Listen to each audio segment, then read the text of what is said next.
Hi, and welcome to At Home. I'm Greg Stoll.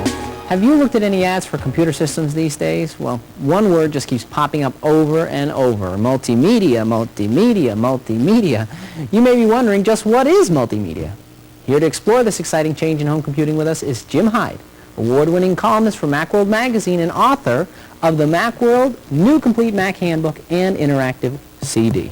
Very big and heavy book, Jim. Very big and heavy. Anyway, welcome. Thank you. Nice to be here. Now, I've been spouting off here about multimedia. What is multimedia? Well, multimedia is literally many things. It's multiple media. It's text, it's graphics, it's video, it's sound. But probably most important, it's all of those things linked together on the computer in a way that lets you explore a topic and involve yourself more than just reading about it. It's kind of like make computers a lot more interesting, I would think. Okay. Now, you brought a couple examples of multimedia. This is a CD-ROM that comes with my book. Okay. And there's a lot of coverage of music and sound in the book. Okay. And you can read about that kind of stuff, but with the CD, you can also watch it in action with the jazz legend Herbie Hancock. We did an interview with him where he talks about how he uses the Mac to make his music. And I see buttons at the bottom of the screen already, so you get to choose what sections you want to go to. And that's right. There's excerpts from a concert that he did here, and there's another QuickTime movie that... Now, this is digital video that we're watching and listening to right now. That's right. Yeah. Excellent. These are stereo movies, and as you can see, as we've been skipping around here, one of the neat things about multimedia is that it isn't linear. You can carve your own path through the subject matter as you choose. Right, so if you want to see him play and listen to him play for a while, and then if you want to go on to, like this example here we've got, is more like instructional on how, what were you saying, how MIDI works with It combines education and entertainment. All in one. Yeah. Makes learning fun almost. Uh-oh, that's scary. We said learning, didn't we? Anyway, so that is a couple examples, but what makes up a multimedia machine as compared to one that isn't multimedia?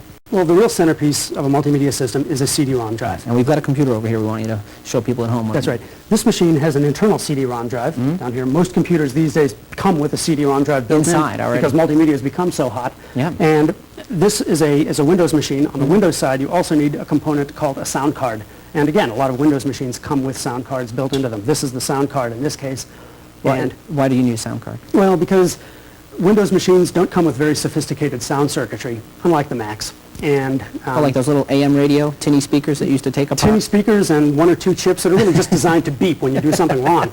So the sound card is what teaches the PC how to do good sound. Some real nice stereo sound. Okay, so we have those two items. And an important component, because the speaker in here is this little tinny thing you talked about, is this good set of external speakers, which we've got right here. Okay. Herbie Hancock doesn't sound very good through that little 2-inch job. And for a CD-ROM drive, they're also available externally. So if you've already bought a computer and you don't have a CD-ROM drive, this is an external upgrade it, CD-ROM. then you can buy one that fits on the outside. That's right. Neat. So that's what makes up. Now, what other uses? Now, we've seen here like you have an instructional CD. What other uses for multimedia are there? You name it. Instruction education is such an important aspect. There are encyclopedias available on CD-ROM. An entire encyclopedia where you can not only read the text and search for the text, but you can also watch video. So if you're reading, for example, about Martin Luther King, you can click a button and watch him give a couple of his speeches. So talk about a more engaging way to learn about something. To learn things. And what about the kids market? We talk about that briefly before the show. There's just dynamite games available on the kids' sides that have, there's mystery games where you solve mysteries and there are actual actors up on the screen. You know, better music, clues, and better video, better sound. It all comes with multimedia. Now, we only have a few seconds left. What about the future of multimedia? Well, it's getting to the point where everything we've talked about, it deals with working with something that someone else has created. Right. More and more computers now, especially on the Mac side, are coming with circuits that let you make your own multimedia, where you can hook up your video camera and digitize movies from a tape you made at the kid's birthday party. Wow. And edit them out and print them back out onto videotape to send to the grandparents. It can be a lot of work, and it sometimes requires more equipment than we've talked about here, but it really adds another dimension. Allows you to be creative. It really does. Thank you very much, Jim. Well, multimedia hardware and software products are sweeping the home market these days, and industry leaders are saying that this is one trend that is definitely here to stay. The multimedia marketplace is somewhere in the neighborhood of $3.5 billion right now per year, which is more than double what it was last year, and will double again next year. There are games, reference materials, and even business programs which combine animation, sound, and video, making everything more interesting and easier to use. Hi, this is Martin. Hey, Martin, this is Ben. But we're going to see multimedia invade every kind of software. Productivity type software, you already do have multimedia capabilities in a product like Quicken. You're going to have multimedia capabilities in absolutely everything, and an ability to attach multimedia files to emails and you name it. You can send videos of yourself. It's going to absolutely invade everything. This new software has created demand for user-friendly yet powerful computers for the home.